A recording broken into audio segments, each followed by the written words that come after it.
जीवन को नई दिशा दे सकती है। अगर आप भी इसे मानते हैं तो कमेंट्स में नमो बुद्धाय लिखना मत भूलिए। एक समय की बात है, नगर में एक व्यापारी रहता था। अपने और अपने परिवार के भरण पोषण के लिए वह नमक का व्यापार करता था। उसके परिवार में पत्नी और 2 पुत्र थे। व्यापारी के दोनों पुत्रों का स्वभाव बिल्कुल अलग था। जहां एक और बड़ा पुत्र बहुत ही संकोची और शर्मीले स्वभाव का था, उसे किसी से बात करने में भी शर्म आती थी। वही उसका छोटा पुत्र बहिर्मुखी स्वभाव वाला व्यक्ति था। वह किसी से भी अपनी बात कहने में कभी संकोच नहीं रखता था। लोग अक्सर बड़े पुत्र को भोला और बेवकूफ समझते थे। कई बार लोग उसके भोलेपन का फायदा भी उठा लेते थे और वह पलटकर कभी किसी को कुछ नहीं कहता था। व्यापारी अपने पुत्र के इस स्वभाव के कारण बहुत अधिक नाराज होता था। बातचीत न कर पाने और शर्मीले स्वभाव के कारण व्यापारी ने कई बार अपने पुत्र की पिटाई भी कर दी थी। हालांकि इस वजह से उसके पुत्र का स्वभाव सुधरने के बजाय और भी खराब हो गया। बचपन से ही बड़ा पुत्र बेहद परेशान रहने लगा था।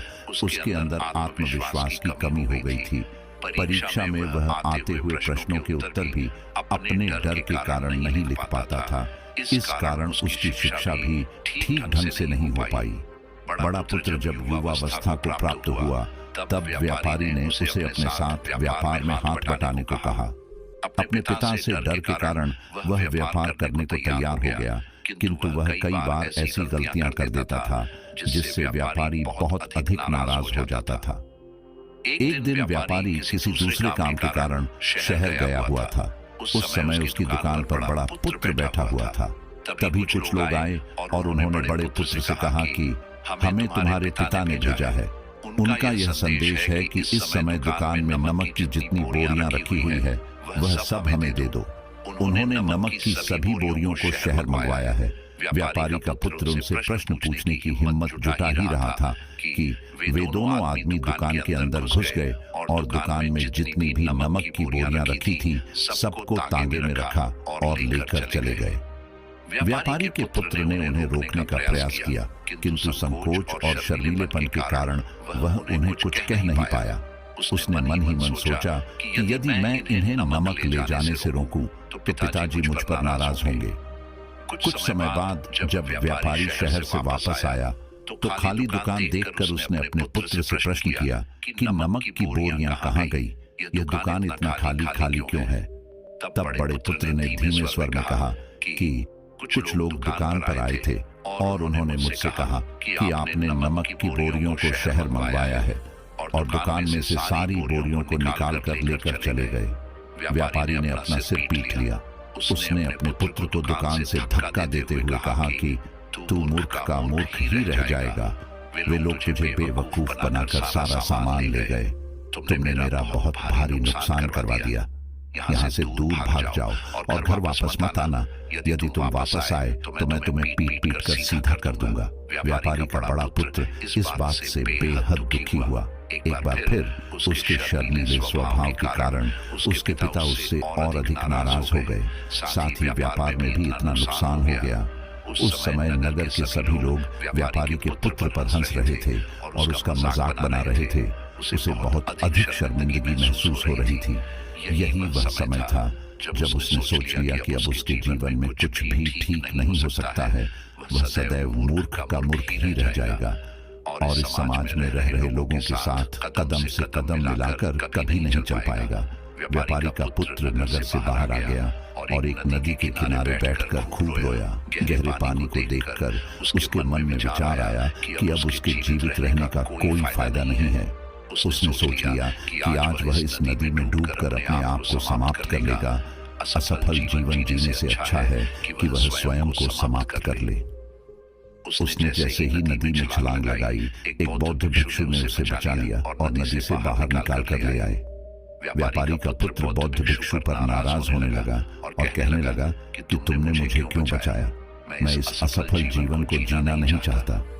बौद्ध भिक्षु ने उसे समझाया कि जीवन एक ही बार मिला है और यदि तुम जीवित ही नहीं रहोगे तो असफलता को खत्म करके सफल कैसे बनोगे? तब व्यापारी के पुत्र ने कहा कि मेरे जीवन में बहुत अधिक समस्याएं हैं यह सभी समस्याएं मेरे संकोची और शर्मीले स्वभाव के कारण हुई है। मैंने अपने पिता का नुकसान करवा दिया। मैं एक अच्छा पुत्र नहीं हूँ। अपने स्वभाव के कारण मैं शिक्षा ग्रहण भी नहीं कर सका। यह सारा संसार मुझे मूर्ख समझता है। क्या किसी मूर्ख को इस संसार में जीने का अधिकार है? तब बौद्ध भिक्षु ने कहा कि तुम्हारे इस प्रश्न का उत्तर तो मेरे गुरु ही देंगे। चलो मैं तुम्हें मेरे गुरु से मिलवाता हूँ। व्यापारी के पुत्र ने कहा कि वह किसी से बात नहीं करना चाहता। आज वह अपना जीवन समाप्त कर लेगा। किंतु बौद्ध भिक्षु के बार बार समझाने के बाद वह उनके साथ जाने और उनके गुरु से मिलने के लिए तैयार हो गया। बौद्ध भिक्षु व्यापारी के पुत्र को आश्रम की ओर लेकर गए। वहां पर व्यापारी के पुत्र ने देखा कि एक व्यक्ति पेड़ के नीचे ध्यान मग्न बैठे हुए हैं। तभी बौद्ध भिक्षु ने कहा कि यह हमारे गुरु गौतम बुद्ध हैं। दोनों ने गौतम बुद्ध को प्रणाम किया। वह युवक वहीं पर बैठ गया और गौतम बुद्ध को देखकर रोने लगा। गौतम बुद्ध ने उससे उसके रोने का कारण पूछा। तब उसने कहा कि अब आप ही मेरी आखिरी उम्मीद है। यदि आप मेरी समस्या का समाधान नहीं करेंगे तो मेरा यह जीवन समाप्त हो जाएगा। गौतम बुद्ध ने व्यापारी के पुत्र से उसकी समस्या के बारे में पूछा।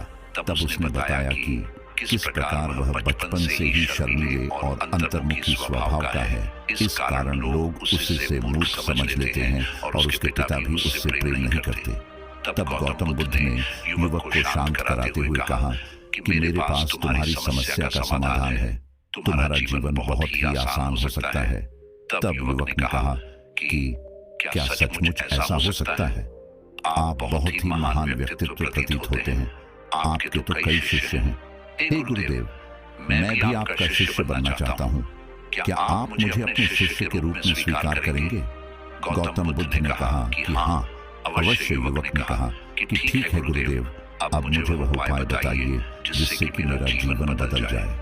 गौतम बुद्ध बोले, किंतु उससे पहले तुम्हें मेरे कुछ महत्वपूर्ण कार्य करने होंगे। यदि तुम मेरा यह कार्य करो तब मैं तुम्हें कुछ ऐसे उपाय बताऊंगा जिनके कारण तुम्हारे जीवन में सब कुछ ठीक हो जाएगा और तुम्हारे पिता भी तुमसे प्रसन्न रहेंगे। गौतम बुद्ध ने उस युवक को कहा कि आज से 3 दिन बाद मैं तुम्हें ऐसे उपाय बताऊंगा जिससे तुम्हारा जीवन बदल जाएगा। किंतु 3 दिनों तक तुम्हें मेरे सभी कार्य करने होंगे। मैं जैसा कहूंगा, यदि तुम वह कार्य को करने में सफल रहे तो तीसरे दिन के बाद तुम्हारा जीवन बदल जाएगा। तुम्हारा पहला दिन कल से शुरू होगा। अभी जाओ और आश्रम में ही आराम करो। अगले दिन व्यापारी का पुत्र गौतम बुद्ध के पास पहुंचा और कहा कि हे गुरुदेव, मुझे पहले दिन का कार्य बताइए।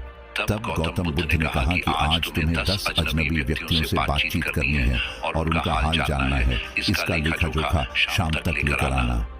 व्यापारी के पुत्र को बड़ा ही संकोच महसूस हुआ, किंतु उसने गौतम बुद्ध को हाँ कह दिया। वह निकल पड़ा 10 अजनबी लोगों से बातचीत करने। शुरू में उसे बहुत अधिक संकोच हुआ। कई लोग तो उसे डांट कर भगा देते थे। उसके सामने अपना जीवन बदलने का यही एक उपाय था। आखिरकार कोशिश करते हुए उसने 10 अजनबी लोगों के नाम और उनके व्यापार का लेखा जोखा प्राप्त कर लिया। शाम को जब वह गौतम बुद्ध के पास पहुंचा तो प्रसन्नता के साथ उसने गौतम बुद्ध को बताया कि आज का कार्य उसने सही ढंग से पूरा कर लिया है। कुछ लोग तो उसके मित्र भी बन गए हैं। दूसरे दिन फिर वह युवक गौतम बुद्ध के पास पहुंचा। तब गौतम बुद्ध ने कहा कि आज का कार्य है, तुम आश्रम में रह रहे 10 शिष्यों को संबोधित करते हुए उन्हें जल के उपयोग के विषय में पढ़ाओ।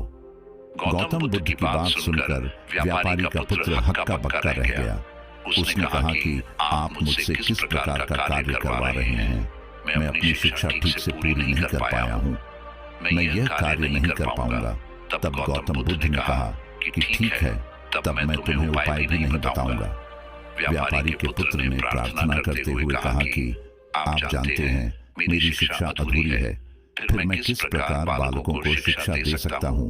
गौतम बुद्ध ने मुस्कुराते हुए कहा कि यहाँ सिर्फ मैं जानता हूँ कि तुम्हारी शिक्षा अधूरी है, वे बालक नहीं जानते। तुम रोज अपने जीवन में जल का उपयोग करते हो। यही सब बातें जाकर उन बालकों को बतानी है। आखिरकार व्यापारी के पुत्र के पास कोई रास्ता नहीं बचा। हिम्मत जुटाकर वह उन बालकों के पास पहुंच गया। शुरू में तो उसके हाथ पैर कांप पड़ रहे थे, किंतु आखिरकार उसने जल की विशेषताओं के बारे में बताना प्रारंभ कर दिया। उसने बालकों को जल की 5 विशेषताएं बताई और जल्दी से वहां से भाग आया। गौतम बुद्ध के पास आकर उसने कहा कि बहुत अधिक डर लग रहा था, किंतु मैंने बालकों को जल की 5 विशेषताएं बता दी हैं। गौतम बुद्ध ने कहा कि जो एक बार फिर कोशिश करके आओ। व्यापारी का पुत्र ने एक बार फिर हिम्मत जुटाई और बालकों को जल के विषय में पढ़ाना शुरू किया। इस बार व्यापारी के पुत्र को बिल्कुल डर नहीं लग रहा था। पूरे आत्मविश्वास के साथ बालकों को शिक्षा दी। तब गौतम बुद्ध ने युवक की प्रशंसा करते हुए कहा कि तुम अवश्य ही साहसी हो। गौतम बुद्ध से शाबाशी सुनकर वह युवक बहुत अधिक प्रसन्न हुआ। युवक तीसरे दिन जब गौतम बुद्ध के पास आया तो गौतम बुद्ध ने उससे कहा कि आज का कार्य तुम्हें थोड़ा अजीब लग सकता है, किंतु आज तुम्हें अपने पिता से मिलने जाना है। गौतम बुद्ध की यह बात सुनकर वह युवक बहुत अधिक डर गया। उसने कहा कि नहीं, मैं अपने पिता के सामने नहीं जाऊंगा। गौतम बुद्ध ने कहा कि ठीक है, तब मैं तुम्हें उपाय भी नहीं बताऊंगा। आखिरकार उस युवक को गौतम बुद्ध की बात माननी पड़ी। गौतम बुद्ध ने उसे समझाया कि अपने पिता के पास जाकर उनसे क्षमा मांगना और कहना कि तुम्हें एक और अवसर दे, ताकि तुम स्वयं को बुद्धिमान साबित कर सको। उसे युवक ने बड़ी हिम्मत के साथ अपने पिता का सामना किया और उनसे क्षमा मांगी। आखिरकार व्यापारी ने अपने पुत्र को क्षमा कर दिया और उसे दूसरा अवसर देने के लिए तैयार हो गए। व्यापारी का पुत्र गौतम बुद्ध के पास आया और उसने जब उपाय के बारे में जानना चाहा, तब गौतम बुद्ध ने कहा कि तुमने स्वयं ही अपना उपाय खोज लिया है। तुम किसी से बात नहीं कर पाते थे, शर्मीले थे, सब कुछ तुम्हारे मन में बैठा हुआ डर था। हम कितने आत्मविश्वासी हैं, कितने शर्मीले हैं और हमारे अंदर कितना डर है, ये सिर्फ हमें पता होता है। बाहरी दुनिया में किसी को नहीं पता होता है। बाहरी दुनिया में हम स्वयं को जिस प्रकार का दिखाते हैं, लोग हमें इस प्रकार का समझते हैं। अगर तुम आत्मविश्वासी नहीं हो तो भी अनजान व्यक्तियों के सामने यदि आत्मविश्वासी होने का अभिनय करो तो किसी को पता ही नहीं चलेगा कि तुम कौन हो। वह युवक समझ चुका था कि गौतम बुद्ध उसे क्या बताना चाह रहे हैं। गौतम बुद्ध को धन्यवाद किया और उनसे वादा किया कि वह जीवन में सफल होकर दिखाएगा। दोस्तों, यह वीडियो पसंद आई हो तो इसे लाइक जरूर करें और चैनल को सब्सक्राइब करना न भूलें। आपके आसपास भी कोई ऐसा शर्मीला और संकोची स्वभाव का व्यक्ति है तो उसे यह वीडियो जरूर शेयर करें ताकि उसकी सहायता हो सके।